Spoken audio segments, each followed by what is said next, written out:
love spaghetti. I know what you're looking for. So come on, get ready for great spaghetti at the spaghetti store. If you want spaghetti, the best spaghetti, you don't have to look no more. Get your taste buds ready for great spaghetti at the spaghetti store. I really think they ought to change the name of the spaghetti store. But the spaghetti store serves 6 different kinds of spaghetti dinners from $2.10 to $2.85. They should change the name to the spaghetti and ravioli and lasagna and steak and hamburger and sausage and sandwich store. They have all those things? And more. But that name would be a little hard to remember, don't you think? The name might be hard to remember, but the food unforgettable. So when you come in, bring your appetite. There's one thing you know for sure.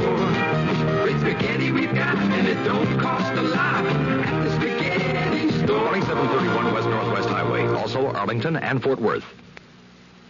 The CBS Radio Mystery Theater presents...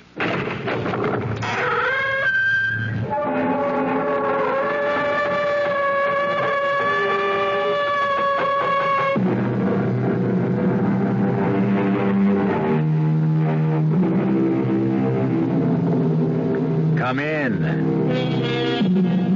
Welcome. I'm E.G. Marshall. Welcome to the world of terrifying imagination. Once upon a time, there was a poor and common man named Matthew Mall, who owned a couple of acres that were desired by a rich and titled man named Colonel Pynchon, who wished to build a house on the property. Since the colonel could not acquire the land by lawful means, he took others. The year was 1650, and he connived to have Matthew Mall declared a wizard, condemned to die on the scaffold, which is where our story begins. Quiet!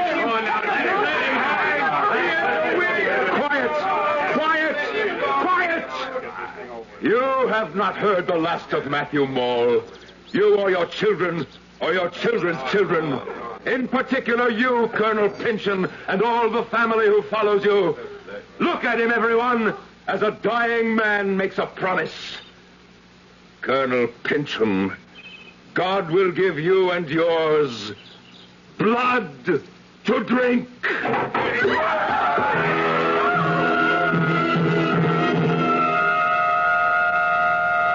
This is the story of my long revenge, which began with the moment my adversary first entered his new-built house, with his portrait locked into the paneling above his desk chair.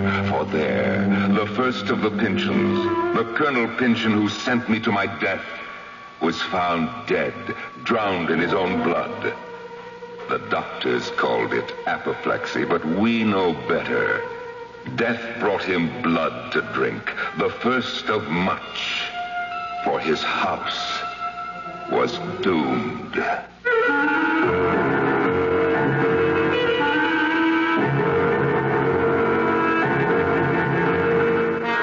Our mystery drama, The House of the Seven Gables, was especially adapted from the Nathaniel Hawthorne classic for the Mystery Theater by Ian Martin and stars Norman Rose. It is sponsored in part by Sign-Off, the Sinus Medicines, and Anheuser-Busch Incorporated, brewers of Budweiser. I'll be back shortly with Act One.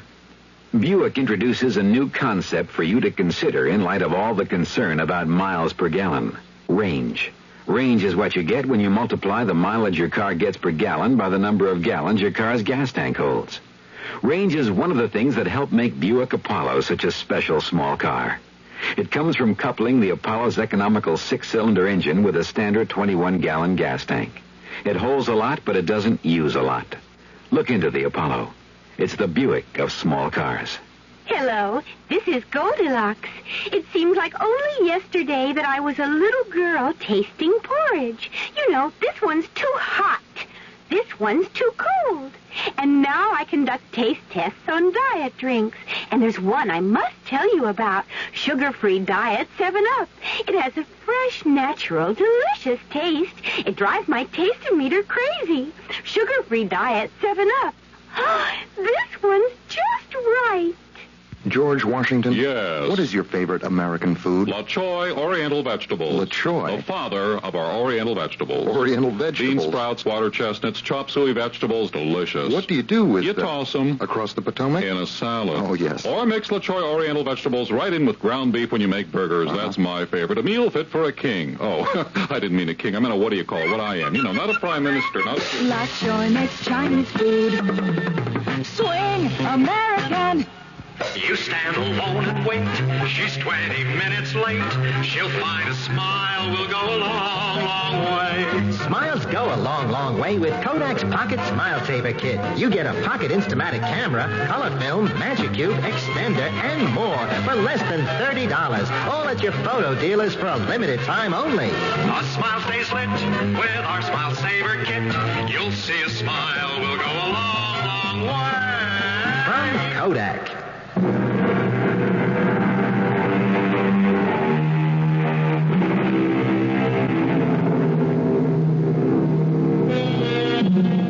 Halfway down a by street in one of our New England towns stands a rusty wooden house with 7 acutely peaked gables facing towards various points of the compass and a huge clustered chimney in the midst.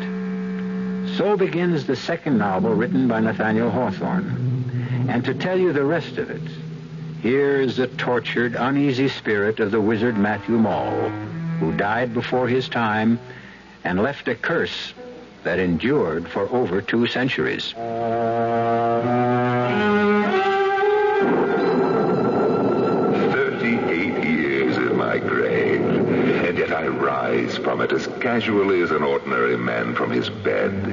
I am seen as easily at noon as I am by the witching hour.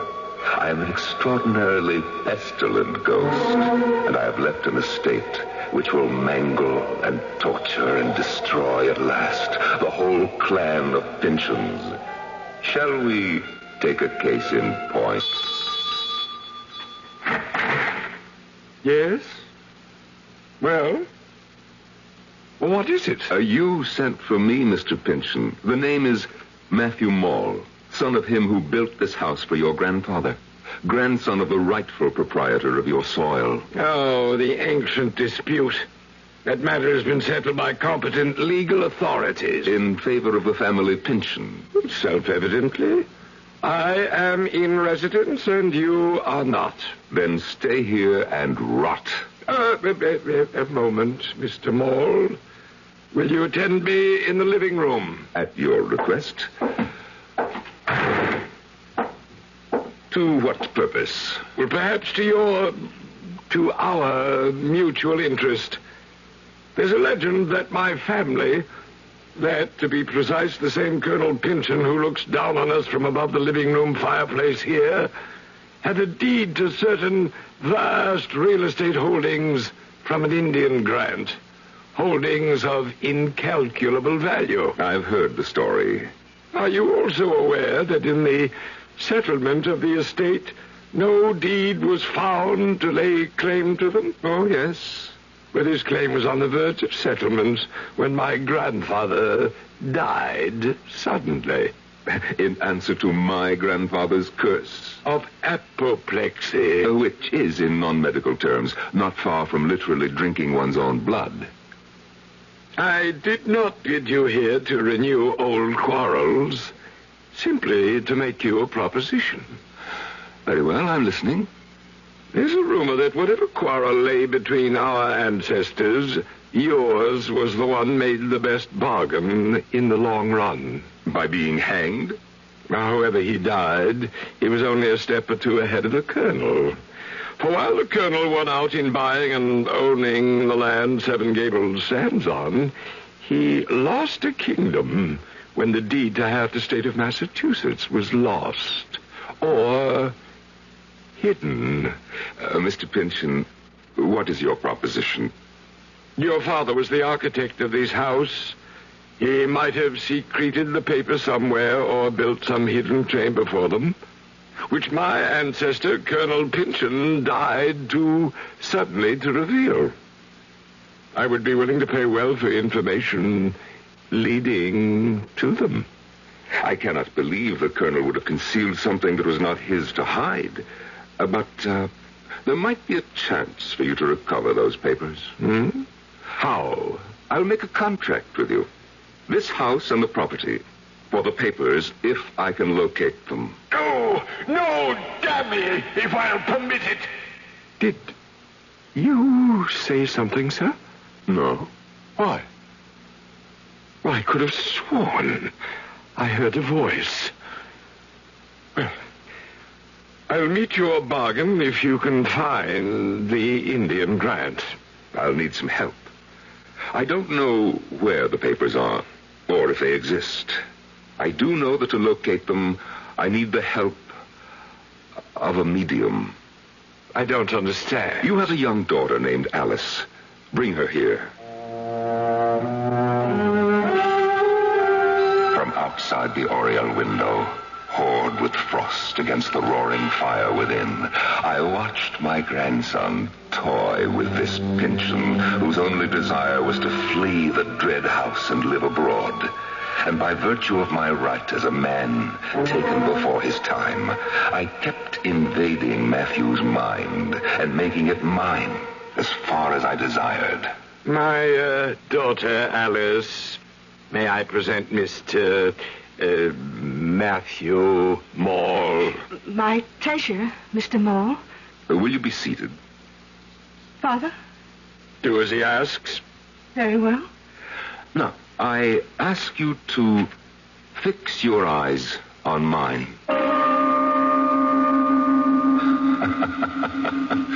From the moment that gentle girl raised her eyes, she was ours, mine. It was enough, perhaps, that already the Malls had the reputation that they could enter people's dreams and that no grave could hold them. By now, there was a further belief that they could mesmerize the unwary. There is your daughter, Mr. Pynchon. Speak to her. Alice! Alice, answer me. Oh, softly, Mr. Pynchon. Is it my crime you have sold your daughter for the hope of getting back a sheet of yellow parchment? What would you do with her? Why, only as you asked. Use her as a medium to try to make you rich. How? You'll see. Unless you wish to call our barter deal off. No. But proceed in God's name. Very well. Listen to me, Alice Pynchon. Listen with your mind. Cast off your body. Think. Think back away through the years, but cling to me. Let him who holds the secret of the Indian land deeds come forth peaceably and without delay. Call him. I know not who he is. Then ask. Colonel Pynchon? Great-grandfather? Can you hear me? Can you hear me? Call on my grandfather, whom your great-grandfather hanged. Matthew Moore? Matthew Moore? Are you there? Speak. I hear you in the grave, Miss Pynchon. Oh, what rare sport to watch your father Gervais shivering in mortal dread, and you, my fine lady, no more responsible for your actions than a puppet. And my grandson speaking words and using powers only I could confer on him. But the secret? The secret I am not yet ready to divulge.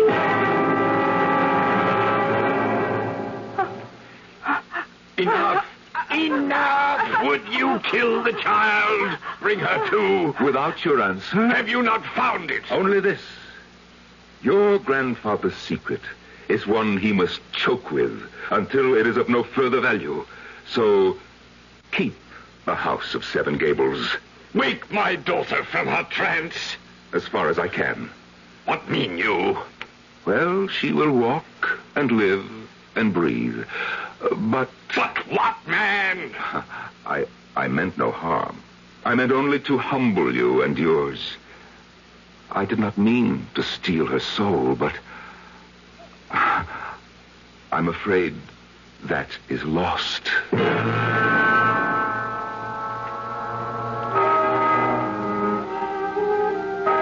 The years rolled by, and generation by generation, I took my toll on the Pynchon brood.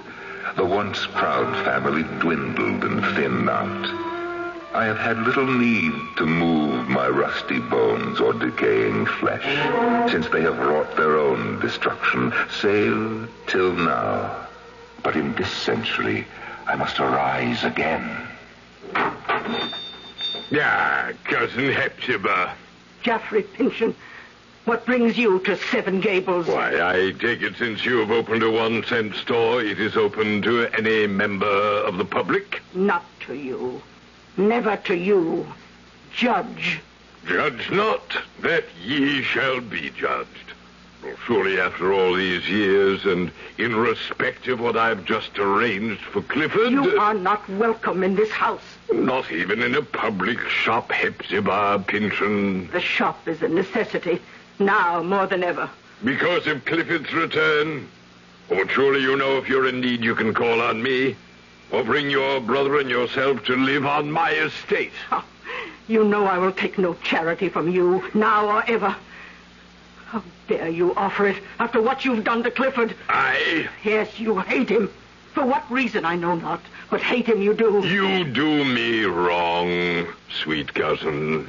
But I am a forbearing man. I bear what crosses God sends me to bear. I will not trouble you more now, but wait for Clifford's return.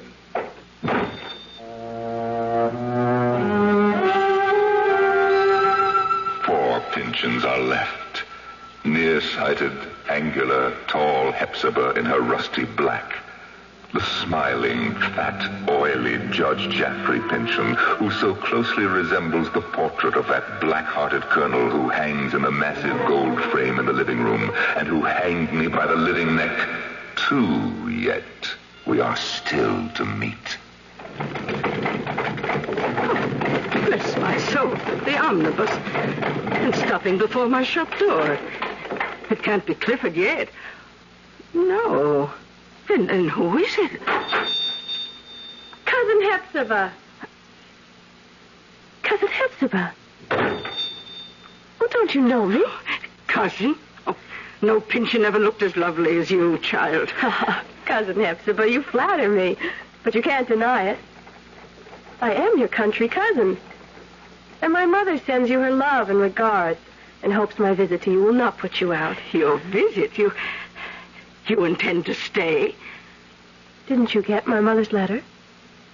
No. I don't understand about the letter. Oh, it doesn't matter now. You're here. But, child, I don't see how you can stay. Oh, I don't expect to be a guest. I mean to earn my bread. I can find plenty to do, cousin.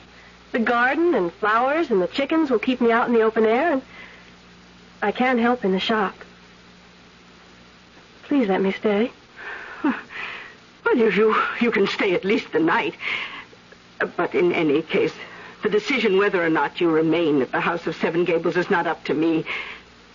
Tomorrow, its master returns home. My brother Clifford, who is coming home at last. I think I remember my mother and father mentioning him, but as though he were dead. Where has he been? In prison. Prison? Why? For the murder of our uncle, the judge's father, Geoffrey Pynchon.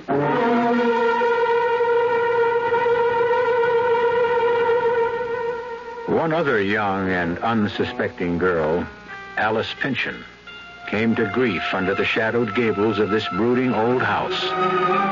Is another to share the same fate? We'll find out when I return shortly with Act 2. And now another story of the ball and chain, as Kellogg's Special K presents Veronica and Jack.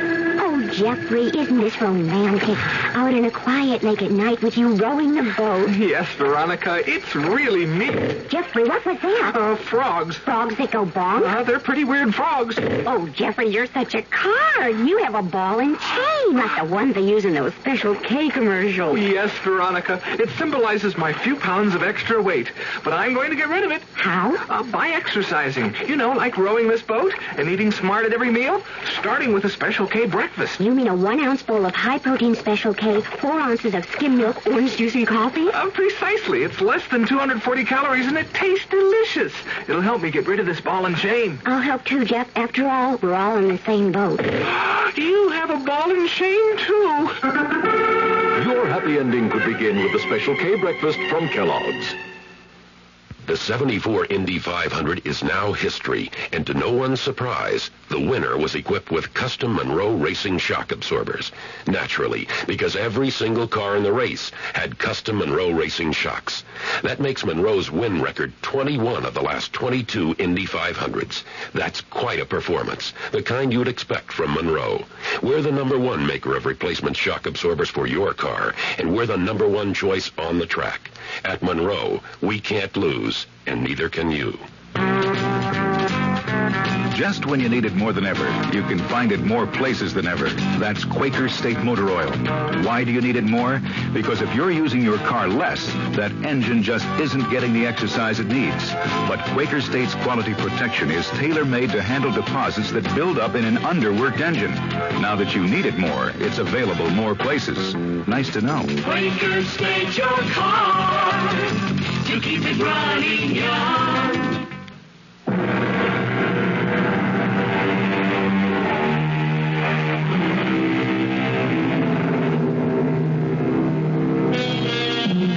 This is not my story, so let me quote from the man who first told it. The mysterious Clifford is about to return, and here is how he is foreshadowed in conversation between Miss Hepzibah Pynchon and the newly arrived Phoebe. 31 years ago, my uncle, master of this house, was found dead beneath the portrait of our ancestor, Colonel Pynchon. Death was accountable, the authorities decided, to a blow on the head. Since the desk in his private papers had been rifled, it was suspected that it was robbery and accidental murder committed to avoid discovery. By Cousin Clifford? Oh, I shall never believe that. Oh, you will see for yourself when he returns how gentle, sweet, unworldly. Oh, Clifford could never have been guilty. I'm sure from that kindly face you showed me in the miniature he was wrongly judged. No question of that. Just as I am sure that Cousin Jeffrey, why I cannot understand, was the one most instrumental in sending him there. How could that be? It was he who discovered Clifford by the rifle desk, our uncle lying on the... Oh, hush. Dear Cousin Hepzibah, think of the present and not on the past. Soon Cousin Clifford will be home again.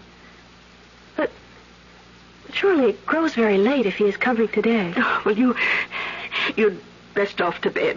Perhaps I should greet him alone.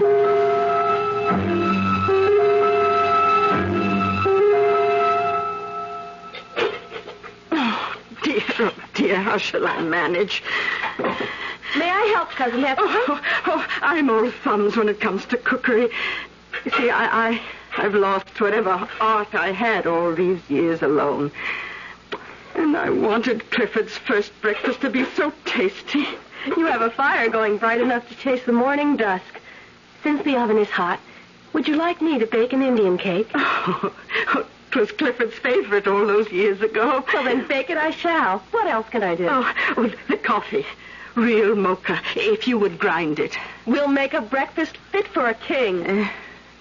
A tired, sad king, worn out by exile.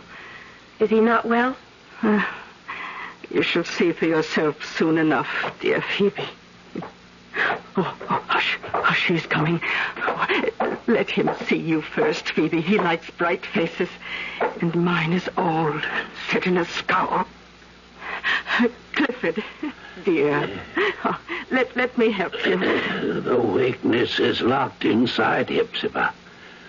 Nothing you or anyone can help. But we are not alone. No, he is Phoebe. Phoebe, Arthur's only child.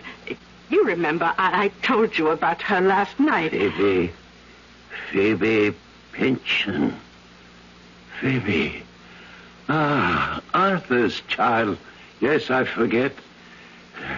You are welcome.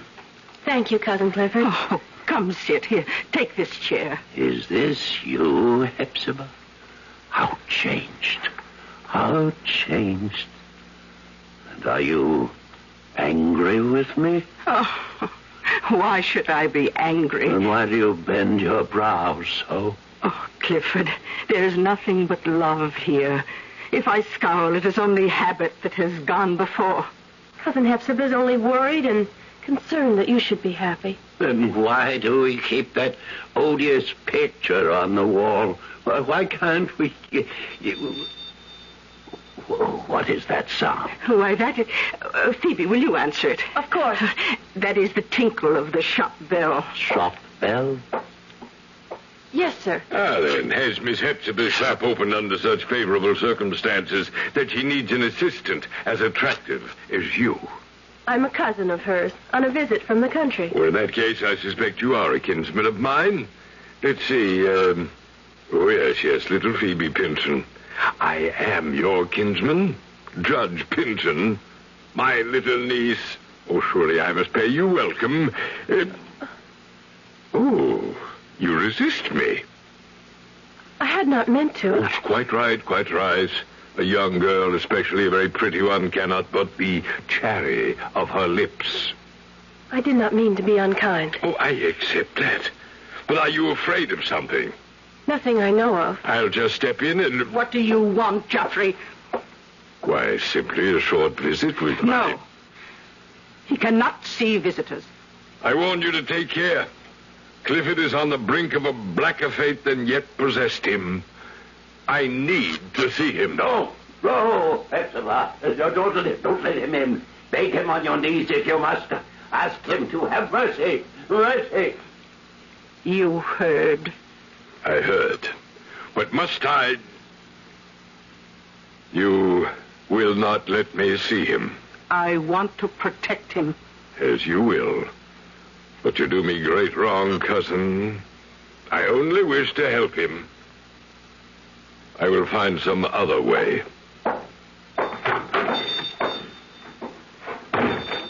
He seemed kind. Is his offer of help so wicked? Phoebe, he has a heart of iron. Oh, let me go back to rejoin my poor brother at breakfast. Of all of us, he's the one who most needs protection now.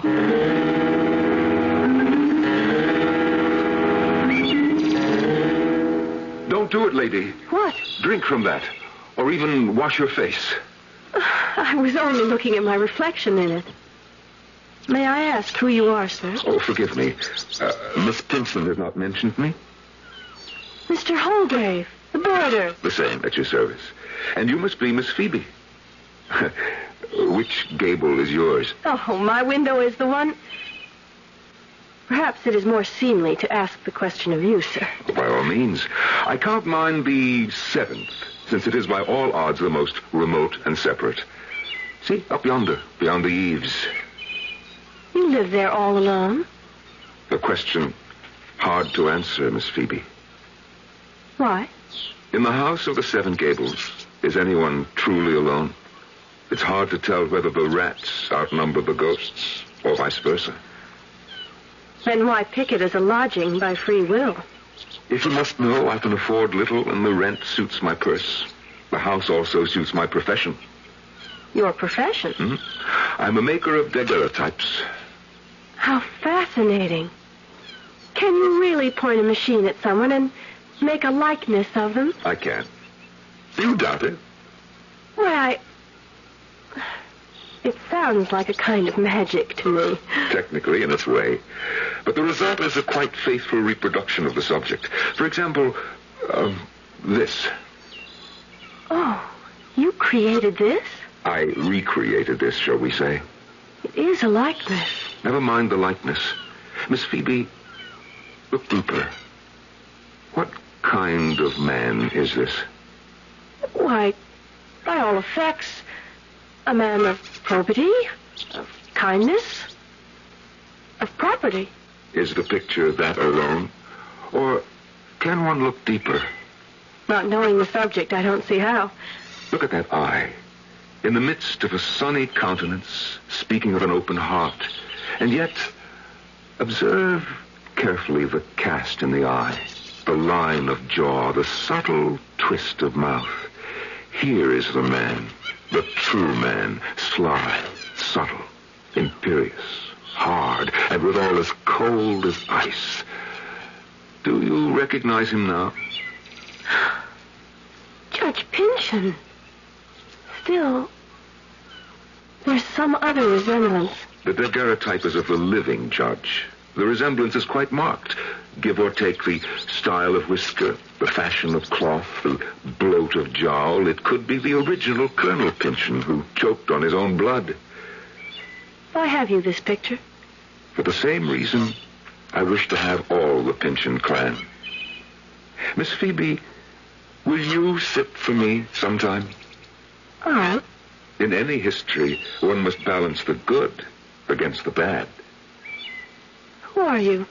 A recorder of history by choice. Miss Hepzibah's lodger by chance. Will you sit for my portrait of you? To what end? That is beyond my power to say at this moment. Only that I can promise you, you are safe from any harm. And what do I get out of it? Well, first, what you put into it. Second, a record of your beauty. And third... And third? No less than your future. One way or another. Then how can I refuse? My object was to make sure, as best I could, that you shouldn't. Once I was resting more secure in my rotting grave. The urge to wander grasped me less. The Pynchon dynasty was a sorry lot at best, save one. And a new dynamic force was guiding my course to its resolution. It was time to start to pull my winding sheet more closely about me and begin to leave the future to itself. But not yet. The curse was not yet played out.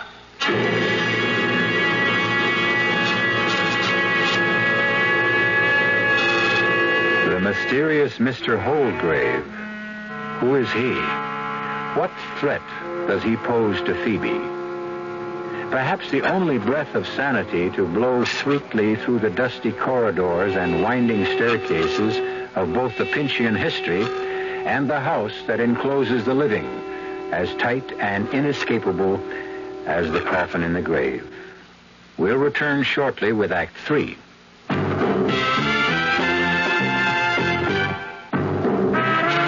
You don't see many people putting salt in their beer nowadays. Not that there's anything wrong with salt on radishes or French fries, but man, not in the king of beers. Truth is, the only thing salt can do for Budweiser is make it salty. An unwise thing to do to the only beer in America that's Beechwood aged. Unsalted Budweiser has become the most popular beer in the world. That's because in brewing Bud, the Budweiser brewmaster goes all the way for a taste, a smoothness, a drinkability you will find in no other beer at any price.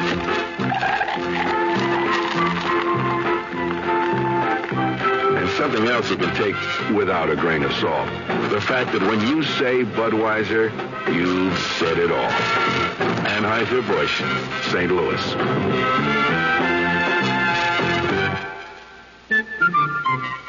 If you're serious about taking care of your lawn and garden, you're in for a lot of hard work. After all, it's nature itself you're trying to control. Hi, Frank Lieber here for True Value Hardware Stores. If there are ways around that work, well, you find them there. For instance, they have a Black & Decker Power Shrub and Hedge Trimmer with 13-inch double-edged blades. It trims on both back and forward strokes. It has two handles for balance control, and it's double insulated for electrical safety. Just $17.99. Another Black & Decker you'll find at True Value Hardware Stores is a deluxe lawn edger trimmer. The controls are up on top of the stand-up handle. The 8-inch blade cuts a 3/4-inch deep trench. It converts quickly into a trimmer, just $39.99. These Black & Decker tools give you 2 ways to get around hard work in the yard. And they're just a couple of the values that you'll find at the True Value Hardware store nearest your home. Check the yellow pages.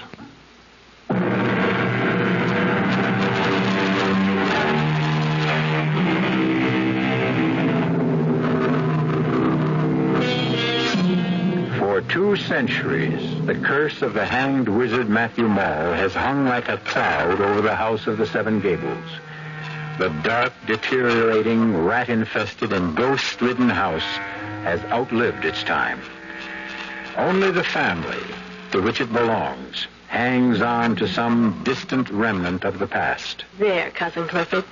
Safe in your little eyrie and retreat. I trust you, Phoebe, to find me this spot in my private gable.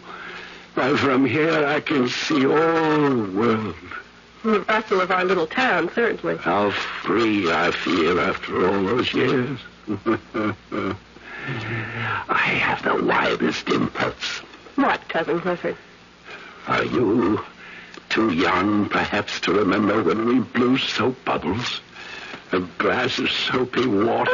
And a clay pipe. Yeah, the pipe I still have. Well, the soapy water I can provide. But the lost years, where can they be found again?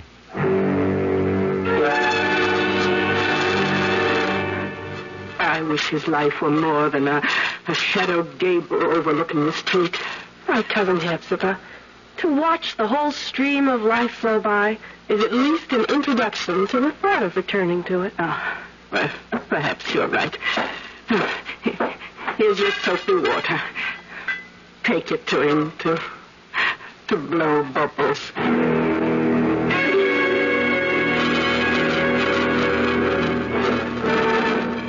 My window on the world, Phoebe. The best vantage point in town. You picked it for me. And without your support and love and interest, I suppose I should have just let the world go by. Well, you can't do that if it's passing right by your feet. Dear little Phoebe, you almost make me human again. That band coming by. Open the windows so that the sound can rumble into this lost, dark room. I scarcely know. I get infected with strange madness. Like when I blew the soap bubbles in one burst on Jeffrey's head. Perhaps I should never get too close to life. What do you mean? You know the feeling when you're on a height. It's exciting, exhilarating, until you look down. This wild compulsion to throw yourself, to dash yourself to the ground. But Cousin Clifford, everyone does it. See that everyone doesn't do it. Clifford! Save me. I cannot help myself. No, stop! Let me go. No! I can't help myself. But I can. Cousin Hepzibah! Cousin Hepzibah! You can't stop me. Nothing can stop me. Help! Help! Stop him, please! Please stop him!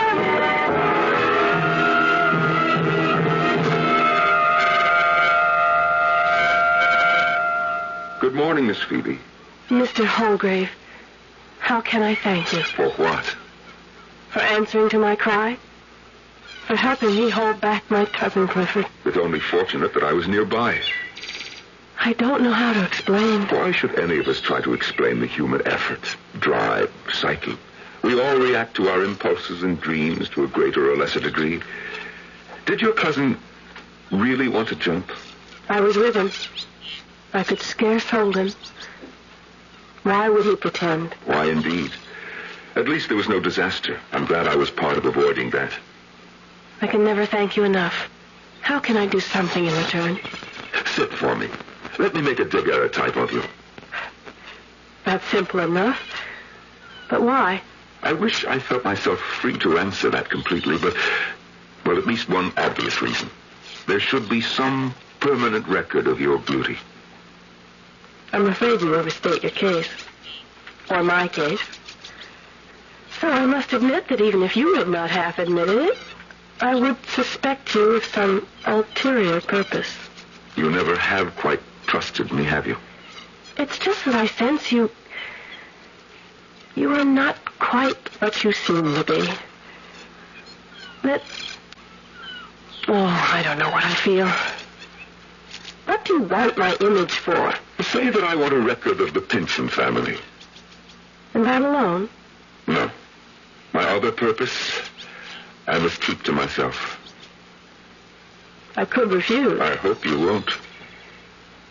It would be ungracious of me. I offered to do something in return for helping save Cousin Clifford's life. When? The sooner the better. There is a skylight in my gable room. The afternoon light would be perfect.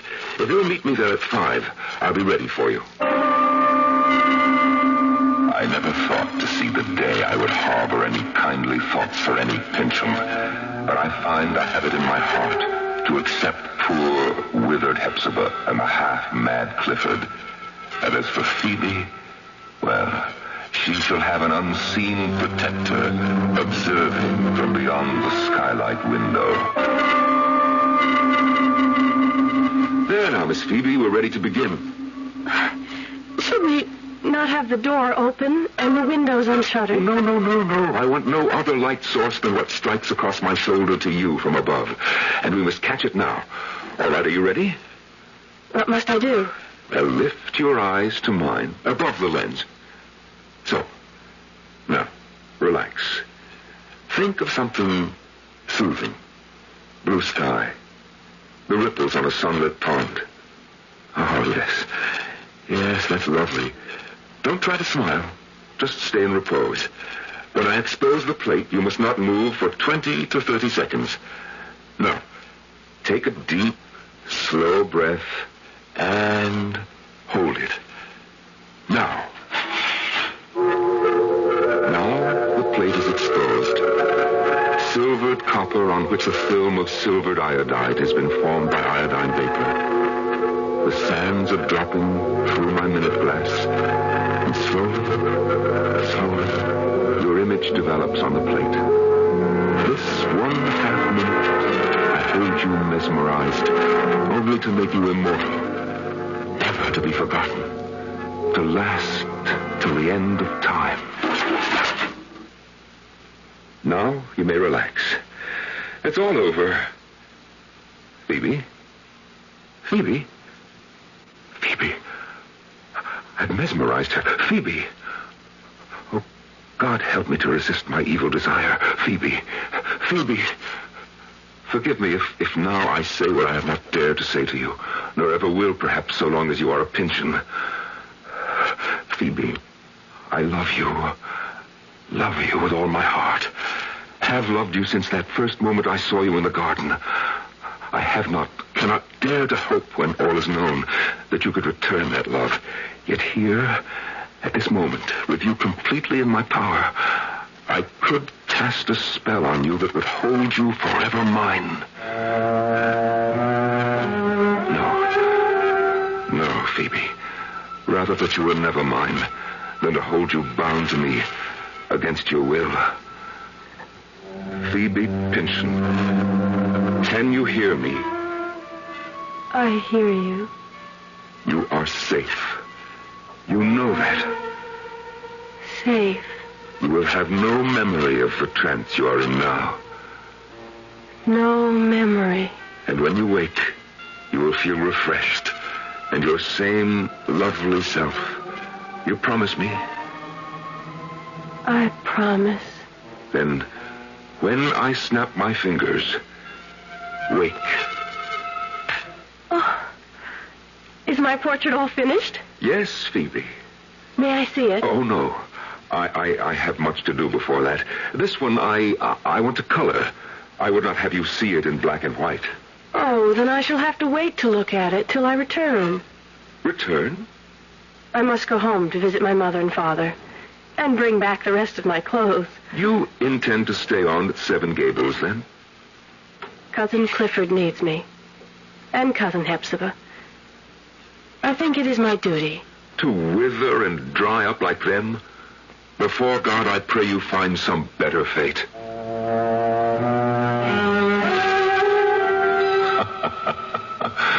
Some better fate indeed.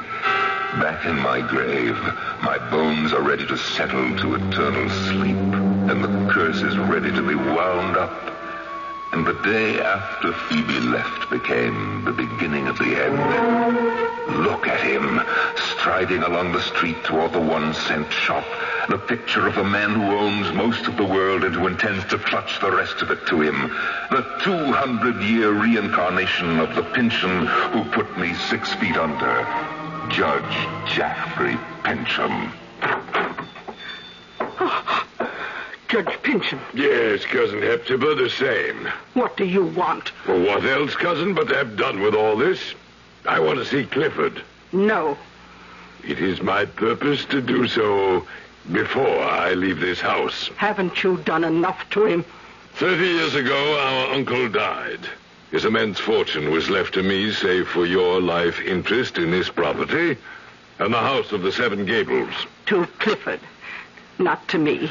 Some months before our mutual uncle's death, Clifford boasted to me that he knew the secret of incalculable wealth.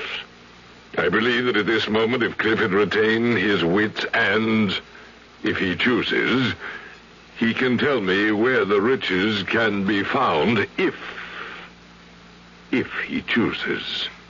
And if he can't, or doesn't? Back to the dungeon.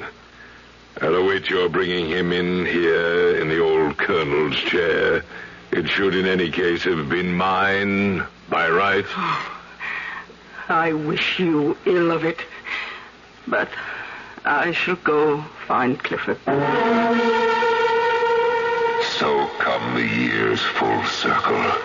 Revenge is as dusty in my mouth as these old bones which moldering cry for eternal rest. Only one more remains who deserves his fate, the same one that overwhelmed his liverish ancestor, who still pouts like a peacock in the frame of the portrait behind the judge's head. God give him blood to drink. No. My watch. I have appointments to keep, important things to do. I can't.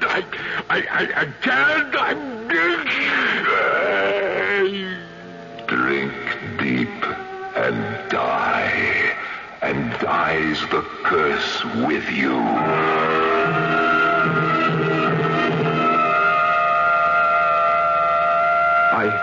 I found him here, Phoebe. Dead of apoplexy, the last of his line. But Hepzibah and Cousin Clifford... They inherit the judge's country estate. Bright with sunlight, with no dark gables to hem them in. I've already moved them there. I'm so bewildered. What shall I do now? Phoebe, I have an offer. What? Well, first, let me reveal who I am and what I know. A 2-century-old secret guarded to prove that might is not always right. Look, the curlicue pattern around the portrait. So many bits of detail, and only one that holds the power to open the vault where the ancient document lies behind the portrait.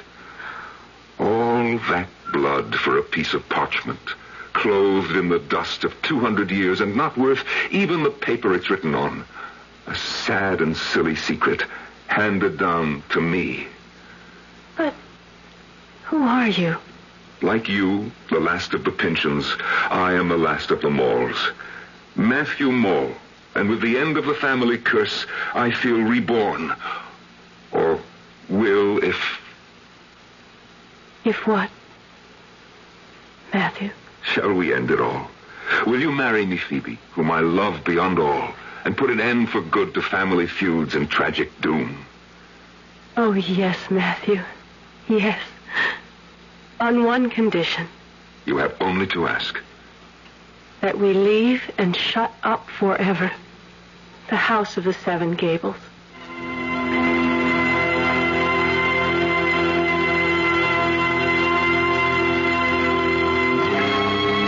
several years, the house still stood. There were those who, passing it after dark, swore they could hear the tinkle of the harpsichord Alice Pynchon once used to play, the sound of the 1-cent shop bell, the cough of a man choking. But in a very few years, this had little of flesh or blood left in it, like all legends about haunted houses. This one's only special claim to fame was that it had, if you counted them, 7 gables. I'll be back shortly. I want that sinus medicine. Headache tablets? No, sinus medicine. Sinus tablets. Helps the headache and the pressure. Oh, you mean sign-off. Exactly. Headache pain is one thing. A sinus headache is something else. Sometimes your whole face can seem to throb with pain. You want relief. Take Sign-Off tablets. Sineoff, the sinus medicine that gives you a full dose of pure aspirin, plus a sinus drainer. Sign-Off, the sinus medicine that helps relieve sinus pain while you drain. And Sign-Off doesn't stop there. Have you tried Sign-Off Sinus Spray, the fastest known form of sinus congestion relief? It works in seconds. That's Sign-Off Sinus Spray. When sinus flares up, use Sign-Off tablets and spray, only as directed. Sineoff. Sign-Off. Exactly. Sign-Off, the sinus medicines in the bright red box. You've been hearing some pretty lavish claims recently about miles per gallon. We'd like you to consider something equally important, and that's range. Range is the miles per gallon multiplied by the number of gallons your car's tank holds. Range is what makes the Buick Apollo such a special small car.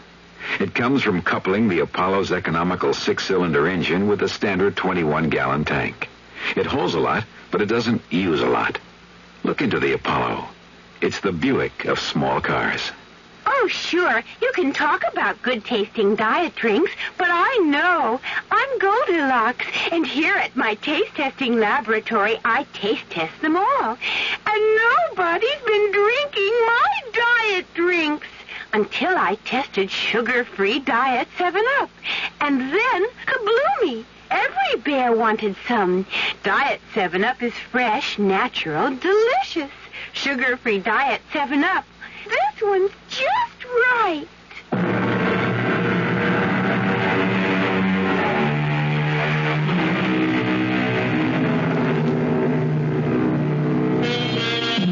It should come as no surprise that Judge Jaffrey Pynchon was the one who really murdered his uncle.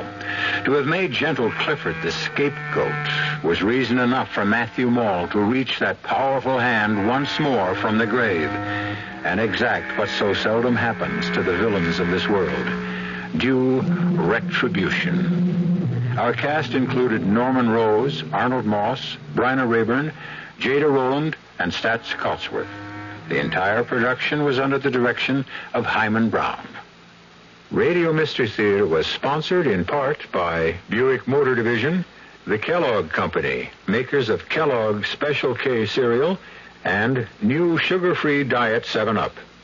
This is E.G. Marshall inviting you to return to our Mystery Theater for another adventure in the macabre. Until next time, pleasant dreams.